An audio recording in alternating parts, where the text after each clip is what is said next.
It's charity season. It makes us feel good to give. 1, 2, 3,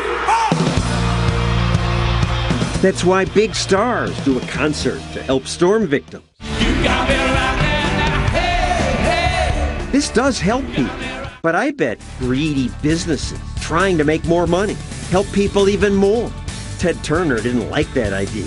What are you just beating on me about? You're just another. This is why people don't like newsmen. There's nothing more to say. Goodbye. I'm walking off the set. Hi. Hello. Hi. Now there are new ways to give to charity. The last piece of the puzzle is going to be you. So where should you give? That's our show tonight.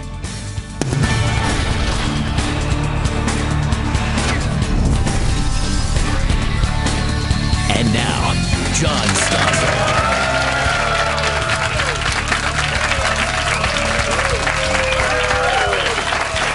So, what does charity mean to you? The media obsess about what celebrities do. And last week, big stars sang and raised more than $30 million for Hurricane Sandy victims. Good for them. But this is not charity as most people know it. Most charity is quieter. 64% of Americans give almost $1,000 to their churches. That's the most common form of charity, followed by giving to schools, and then charities meant to help the poor. But how do you know if that charity is legit, that they'll spend your money well? Madonna's Raising Malawi charity spent $3 million, but had nothing to show for it but a nice car and golf membership for the program's director. Most charities don't do that, but again, how do you know? Howard Husek studies philanthropy at the Manhattan Institute. Melissa Berman has helped give away $3 billion as head of Rockefeller Philanthropy Advisors.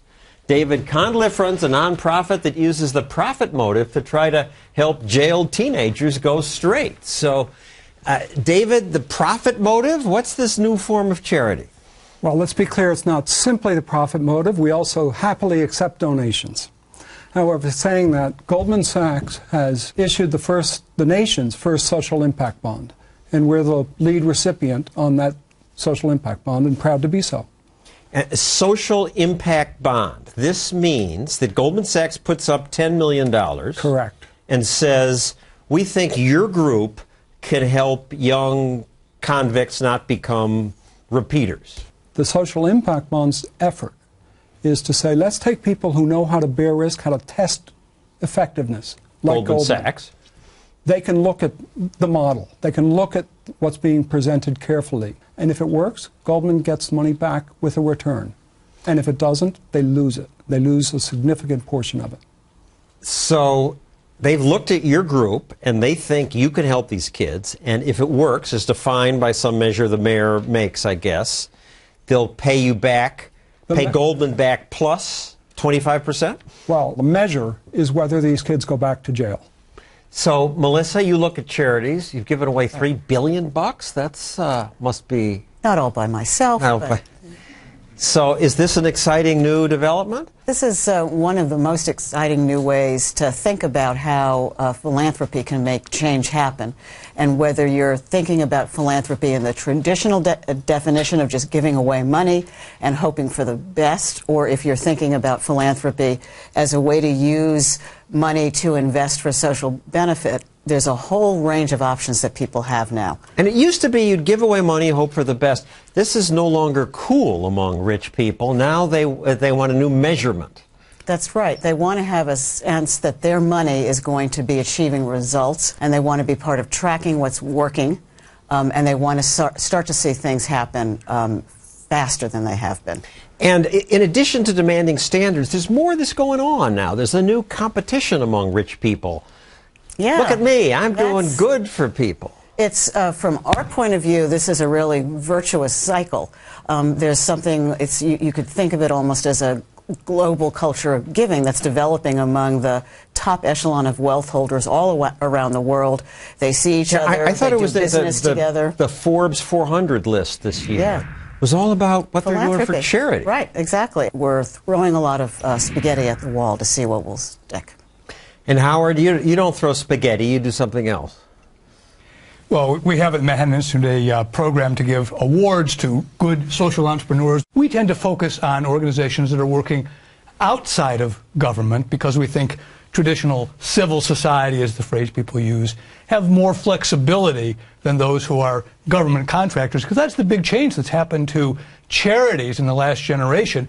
They used to be independent, but recently they've become contractors to the government, not exclusively, but a lot. And that's why you need these social impact bonds and things like that to hold them accountable, make sure they're not making off with the money. I'd rather have charities spend the money than government, but if government gives them the money, they get captured.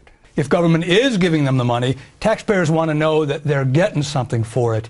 And recently, these different social service agencies, they have a good cause, and so, well, we should get more because our cause is good, which is really different than we have kids not going back to jail and we can show results. Mark Zuckerberg, feeling guilty maybe after the movie on Social Network, gave $100 million to Newark's public school system. I would view that as just throwing more money down the drain. He's giving it to the government unions that wrecked the school system in the first place. So how do you counsel people? I think the first thing we say to them is don't fund the problem, fund the solution. That's the first thing. What's that mean? What that means is you see something terrible in the world. You see poverty in your community. You see poverty far away. You have to say to yourself, I'm not just going to give money to an anti-poverty organization. I'm going to give money to an anti-poverty organization that has a way of trying to tackle the issue that I believe in. But how do you know it's going to work? At least, Goldman Sachs is putting up their own money. They're betting on him. David, I don't know why. You're going to give him yoga and meditation, art and music therapy? It sounds like nonsense. Well, if you think of the people up in Connecticut, Newtown, they've had kids who've been through trauma. They're going to want to get help for those kids, cognitive behavioral therapy. It could be a range of things. That's essentially what we're talking about. It's remarkable what can be done. This is something. Why does Goldman bet $10 million that this will work? Because we're not the ones saying it's going to work, because there have been a lot of studies on this specific intervention that says it works well with this specific 16 to 18-year-old population who are now being treated as adults in an adult jail. And what are you excited about? You've seen some good new things. Volunteers in medicine in Burlington, Vermont. Well, I'm excited about the idea that good ideas can spread without a lot of this complexification that we've been talking about, which I hope comes to good ends. I really do. But traditionally in America, good ideas spread because people hear about them, then they want to start their own version of it in their own town. And so Volunteers in Medicine is a group that says free clinics could help people without insurance just as well as the Obamacare law. And now there are 92 free clinics across the United States because they've helped get those started. Good idea. Now after 2 years, 10 years? After 15 years, right? So it isn't immediate. And similarly, 100 years ago, we had a lot of immigrants, and settlement houses started all across the United States, and they copied each other. There wasn't Settlement House Central at the Department of HHS, but one group in one city heard about it from a group in another city. They raised their own money. This kind of process can still go on, and we should encourage it. And Melissa, you point out that now with the more sophisticated websites, you can see where your money goes. Well, you can see, you have, let's say, better indicators, because we don't just want to measure how the money is spent. We want to measure what the result is, right? We don't want just inputs. We want to understand. And when you results. say measuring how the money is spent, there are all these rating agencies, Charity Navigator, the Better Business Bureau, GuideStar. Right. They just say, okay, 95% of the money goes to program. Right. But the program Whatever could be that means. stupid. Right. The program could be stupid. The bigger the organization, the more economies of scale favor it, so the higher the percentage going to program is.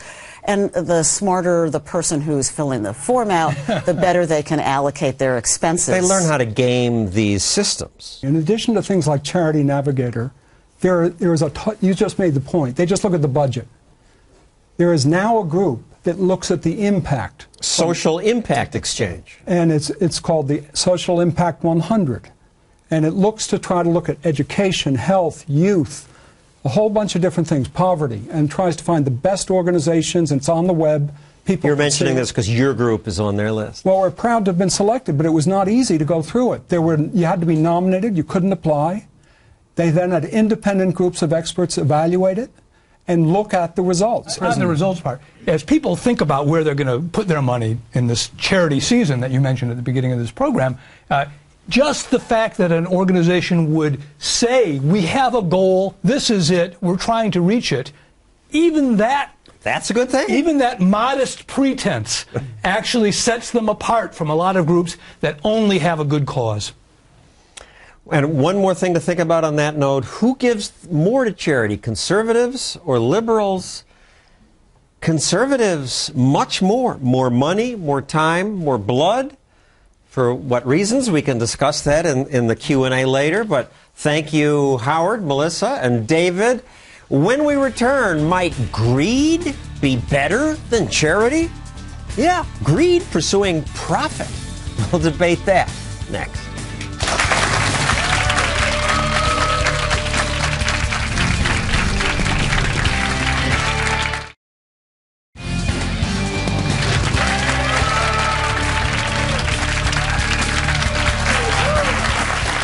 America now has more than 400 billionaires. I say they're cheap because until recently they didn't give a lot to charity. It was Ted Turner who may have changed that. In 1997, he promised to donate $1 billion to the UN. The United Nations, they squander money. It made me wonder if business tycoons maybe do more for the world reinvesting in their businesses because they're good at business, and that creates jobs and wealth for everyone. Why is giving your money away better than creating all these jobs? I didn't say it was. Yes, They're both good. No, I didn't. But creating jobs is important. Why not do both? Am I wrong in thinking that I'm happy if Bill Gates gives nothing to charity? What are you beating on me about? You're just another. This is why people don't like newsmen. I'm a newsman too. I know your dirty tricks. Yes, all right. There's nothing more to say. Goodbye. I'm walking off the set. Well, it is absolutely true that businessmen like Ted Turner do the right thing by not giving money to charity, says Yaron Brook of the Ayn Rand Institute. And this just contradicts people's thinking, so... Well, look, somebody like Bill Gates, or any billionaire for that matter, how did they become a billionaire? They became a billionaire by creating a product or a great service that benefits everybody. And we know it benefits us because we pay for it. And we pay for it less than what it's worth to us. That's why we trade. We're getting more of a value than what we're giving up. So our lives are better off. Bill Gates has improved hundreds of millions of lives around the world. That's how he became a billionaire. He's touched every human being on this planet. By giving us products that work better or things we wanted, but also by employing people. And that's charity that keeps on giving because they keep working and keep supporting their families. Sure, but that's not charity again. Another trade, right? You pay your employees, you get something in return, but the employee is better off. And you are better off.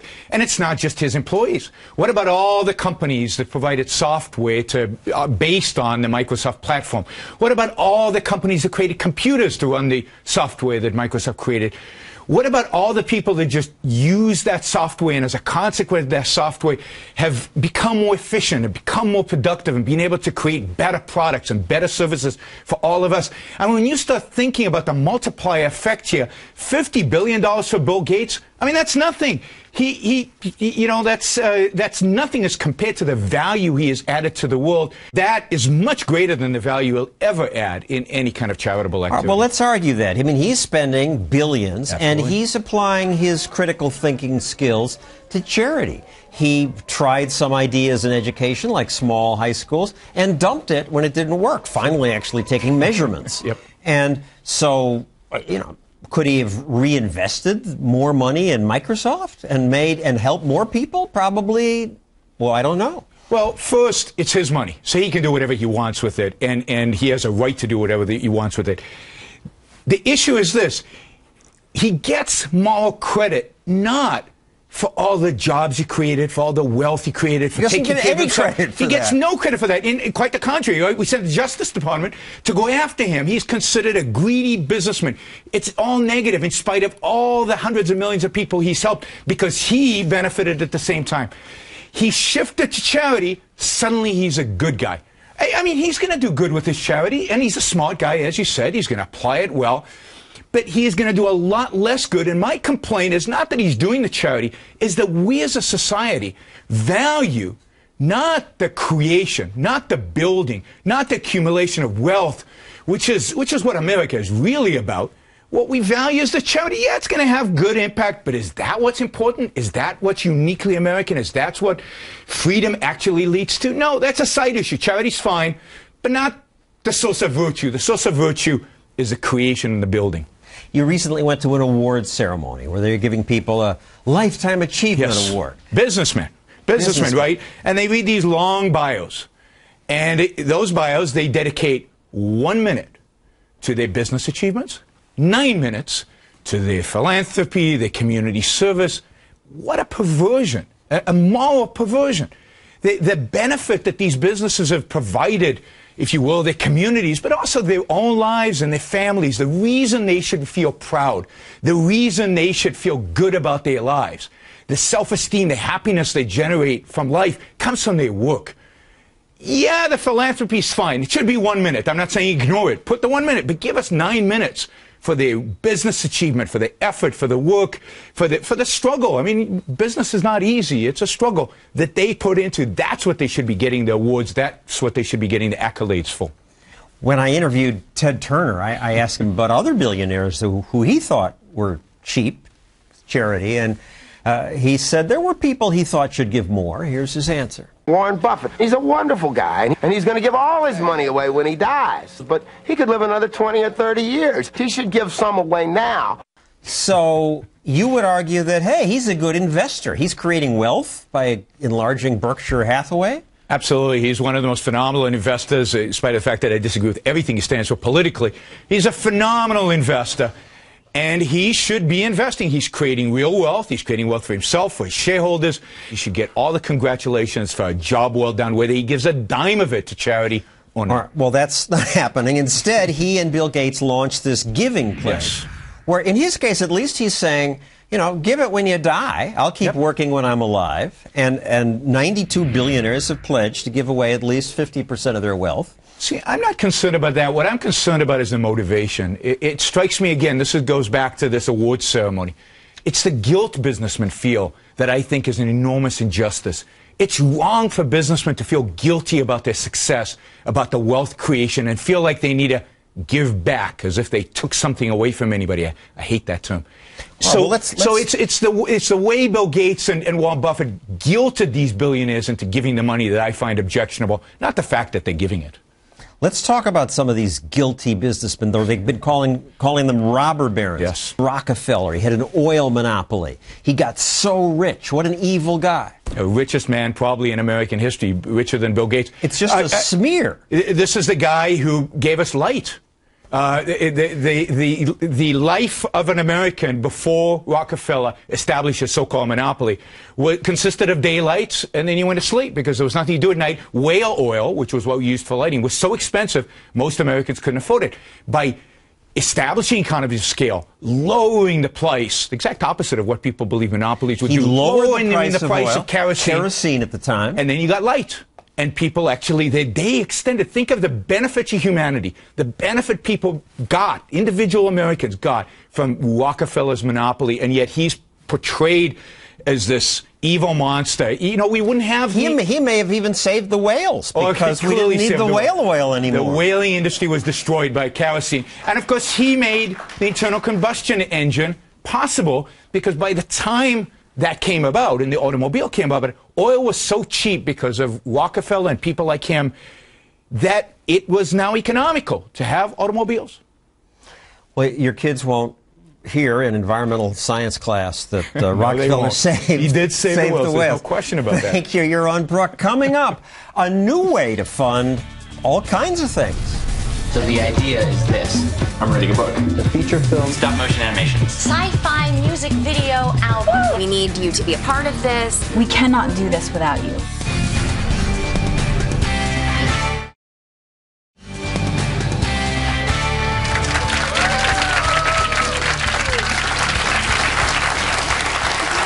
When I give to charity, I wonder, will this money really help people, or might it just go to bureaucracy, salaries, middlemen? Well, a new way of fundraising aims to address that worry. A company called Kiva connects Americans who want to help someone in poor countries who want a loan. This farmer in the Philippines asked for $200 to buy fertilizer for her farm. This woman in Togo, Africa, asked for a loan to expand her business selling bags of salt.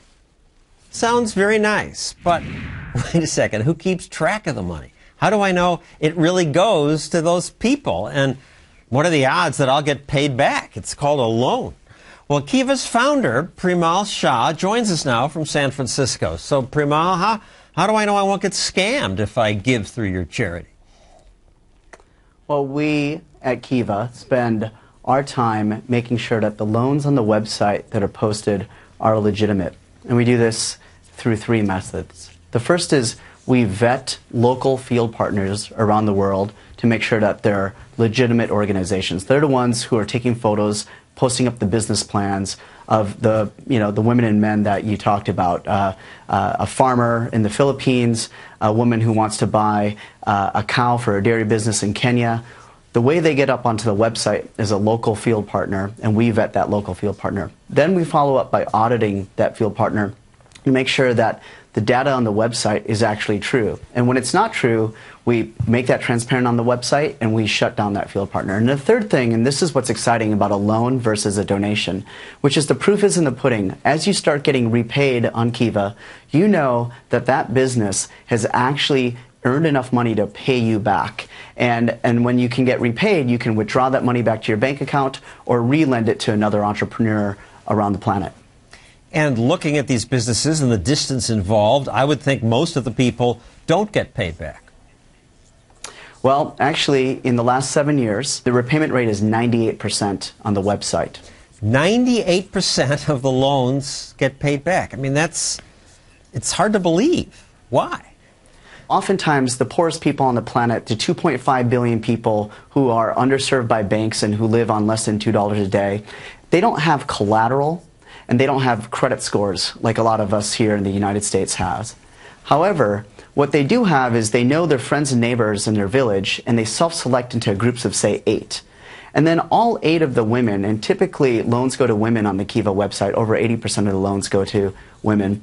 Those women basically will pick people that they trust in their neighborhood. And they basically, if one of the 8 women, let's say her cow dies and she can't repay the loan, the other 7 women will chip in and cover her loan. And the reason why is all 8 of those women, their future loans depend on everyone paying back on time. And so that's why you see high repayment rates in microfinance.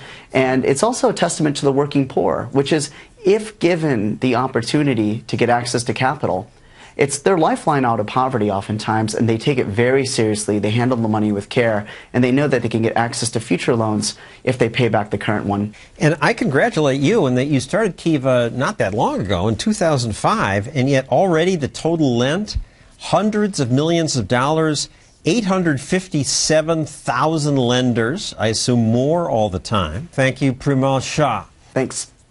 Now, another site called Kickstarter uses a similar concept to allow people to fund, well, anything. People post projects, a business idea, a film, and donors fund the ones they like. So the idea is this.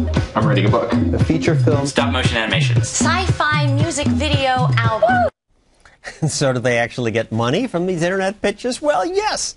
Phelim Makalir got $200,000 after posting on Kickstarter that he wanted to make a documentary in defense of fracking for natural gas.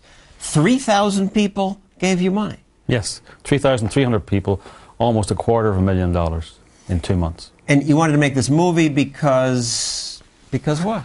Well, there's an untold story about fracking. The story has not been told. Fracking has been smeared as this horrible polluting thing. In fact, it's wonderful. It's lowered prices for everyone and reduced pollution because natural gas emits less than other things. Yes, and the people out there know that, but it's never told in the Hollywood documentaries and in the mainstream movies about fracking. So go to Hollywood and ask for money. Yes, there's your answer. Yes, no, listen, why did I do Kickstarter? Desperation. Go to Hollywood and ask for a film to say that the enemy of the rural poor in America is not big business, it's actually big environment. That's what I was going to say. Well, they'll just laugh at you.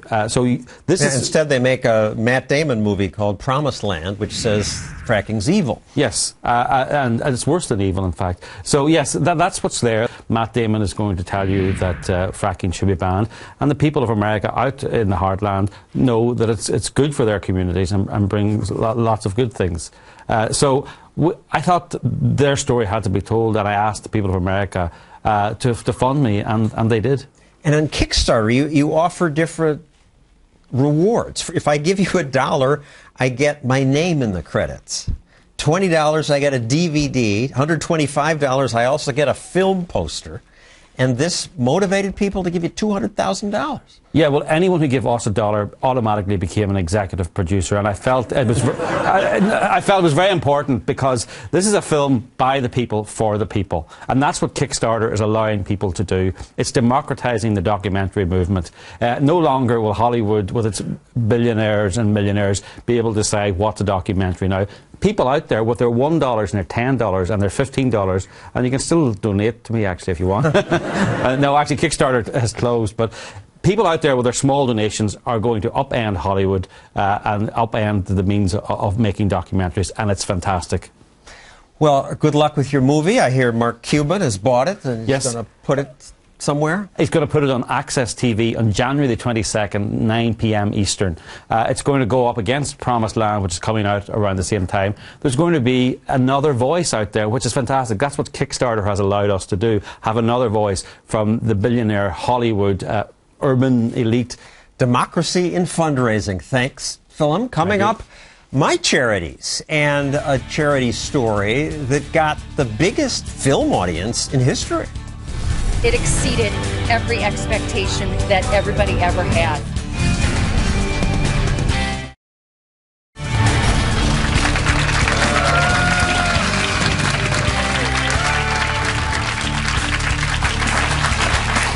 So many charities do good things and bring people together. I can't begin to cover the thousands that do, but here's one. It's called Honor Flight. Here's part of a film about it. When I was liberated, I only weighed about 70 pounds.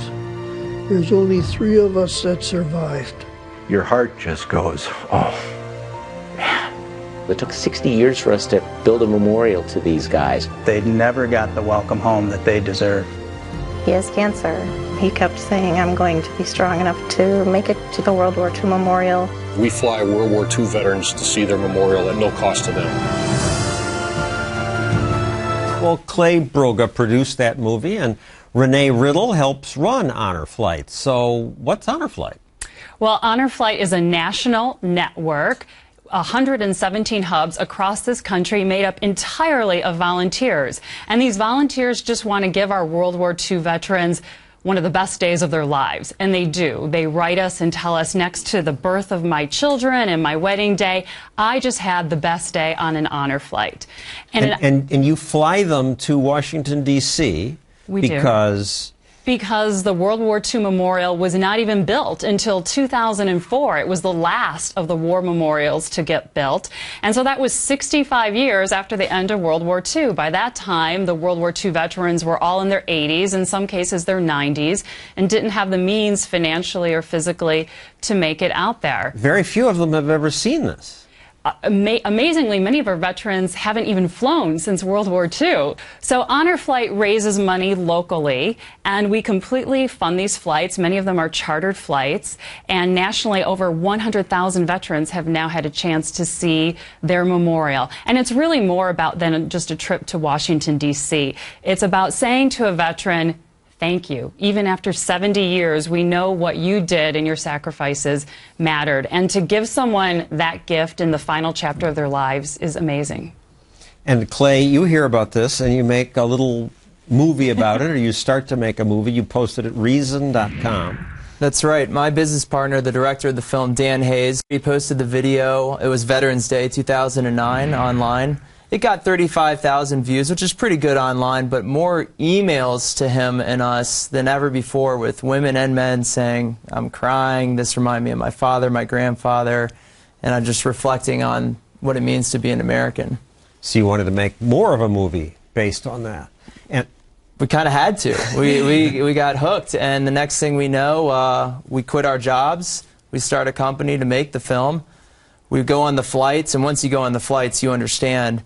We released a trailer, and we asked people to give us 50,000 views in honor of World War II vets by Memorial Day, and we got 4.5 million views on that trailer through Facebook. It was amazing.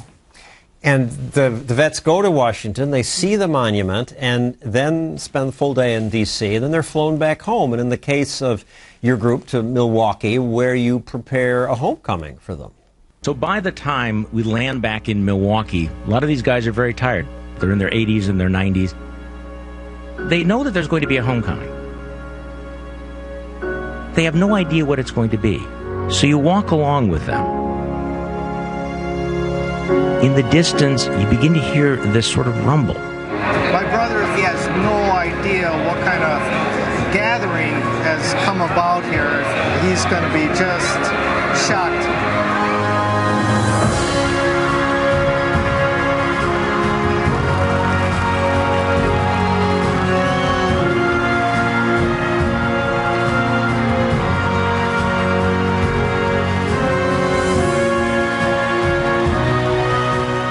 So this brings tears to most of us. And your charity is different from many in that these charities become institutions. They go on and on. Yours will end. It does have a finish line, which is kind of rare, and I think that's why so many people have rallied around us and embraced us. Our goal is to get every World War II veteran to their memorial before it's too late. And when you have that concrete goal, it's very easy to rally people to your cause. We actually turn away volunteers, not to be ungracious in Wisconsin, but we have a wait list of volunteers, and I don't think there's many nonprofits that can say that. Our volunteers will come to the airport at 2 in the morning in order to get ready for these honor flights. Our veterans arrive at 4:30 a.m.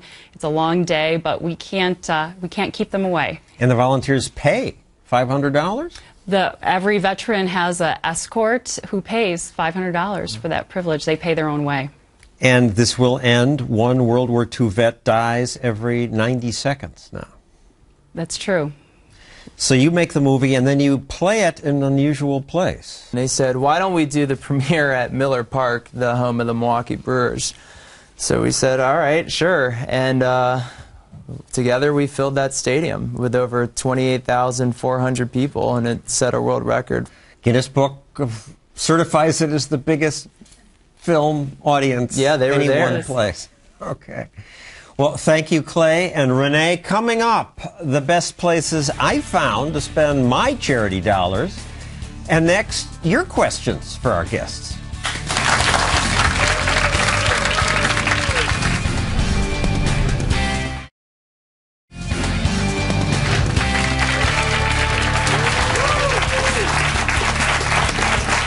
We're back with your questions for my guest, Melissa Berman, who tries to help people be smart about where they give.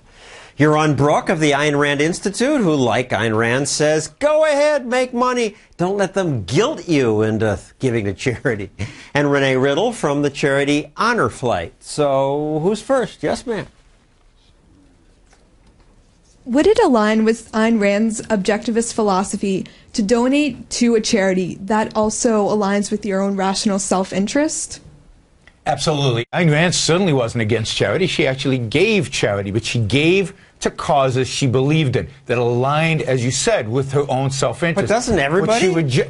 No, because it's not really in your long-term self-interest. It doesn't promote your life to reduce unearned guilt. What you should do is get rid of that guilt. It's unearned. You don't deserve it.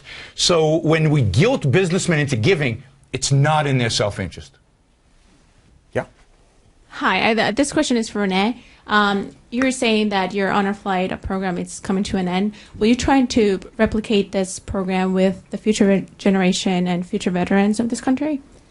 Absolutely. In fact, there are some Honor Flight hubs that have already moved on to Korean veterans. And obviously, we have a lot of veterans that come to our airport homecomings. They see the kind of reaction that these veterans are getting. And we hear quite often, I hope you do these for the younger guys someday. Great. Who's next? You see a lot of advertisements on TV from celebrities to Jay Leno, whatever it may be, saying text Red Cross to 999. What are your thoughts on that? Is it effective? Should you give to Red Cross for Sandy, for example, or is there a better alternative? Melissa? You know, the Red Cross has a unique role in disaster recovery in America. They're chartered by Congress. They have to do it.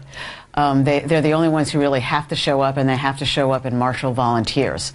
So in most situations, they are often the first responders.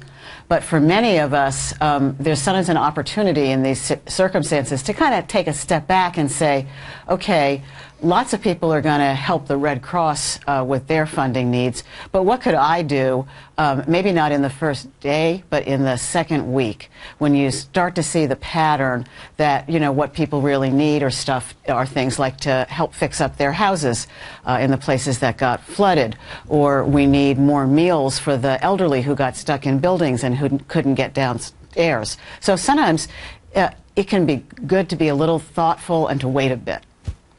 And I should also point out, Bill O'Reilly is always trying to get me to do stories. Stossel, I want to know about the scam charities we should worry about this Christmas. And we look for them, and there are some, but there aren't many. Some are less efficient than others, but most do good things.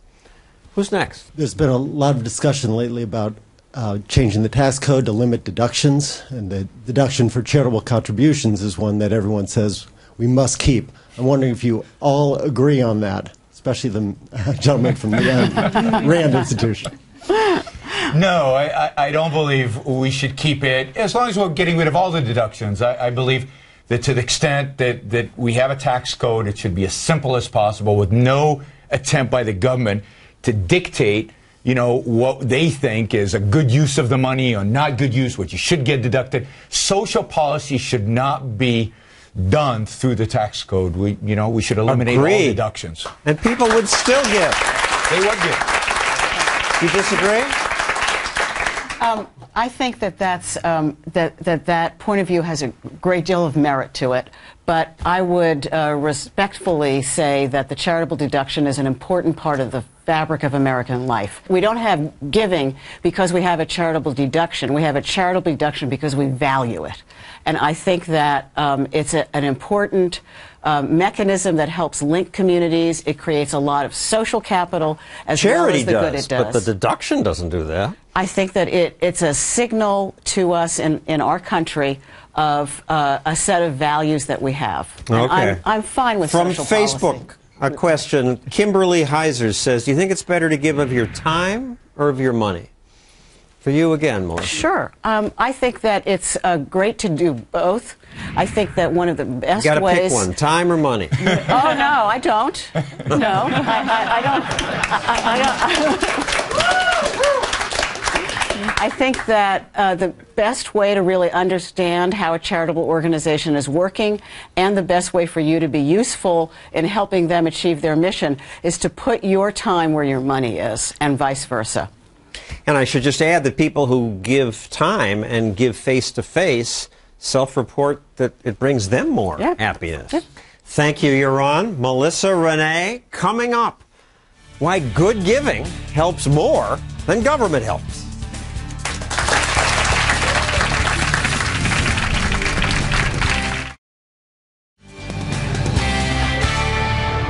There are 4 ways to spend money, said Milton Friedman. Spend your own money on yourself. That's when you're most careful. 2, spend your own money on someone else.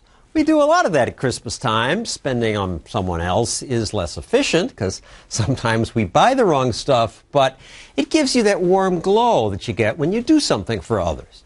And this is what charity's about. And then there are ways 3 and 4. Spend someone else's money on someone else, or other people's money on yourself. And that's what politicians do. And of course, that's the least efficient way to spend, the one most likely to lead to waste and fraud. So, since politicians spend other people's money in the most inefficient way, charity is better. It's a good reason to give. If you just hold on to your money and government later gets it, they'll squander it. Of course, some charities squander money too. The charity rating agencies give us guidance, but none is super accurate.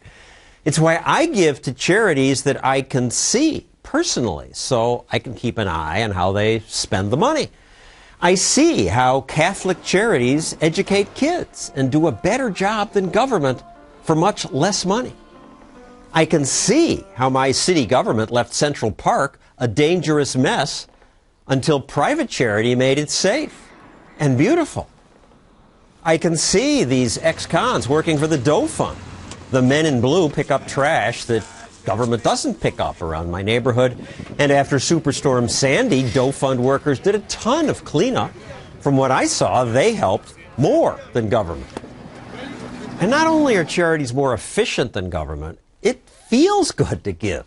Stephen Post's fine book, The Hidden Gifts of Helping, reveals 76% of Americans say the thing that makes them most happy is helping others. And giving money's good, but helping face-to-face is better. 96% say it makes them feel happier. 68% even report that it makes them feel physically healthier. They sleep better. There's other research that backs this up. It's true. So I hope you give. It'll make you happy. And it is a way to make the world a better place. That's our show. I'm John Stossel. Thanks for watching.